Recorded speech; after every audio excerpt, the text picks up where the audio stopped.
তো ঢাল দে কি ধরেছিস? আরে এত মাছ নাকি? ওরে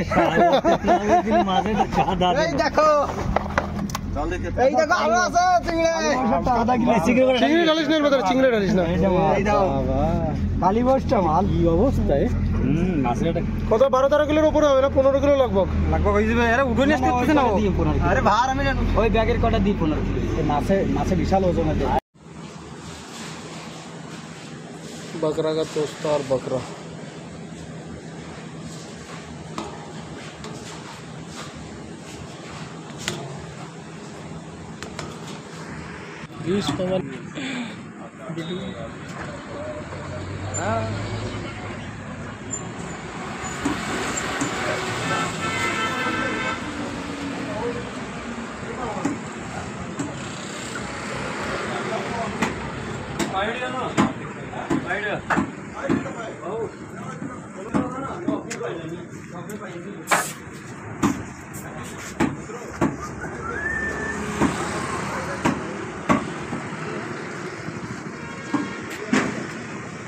चल आगे।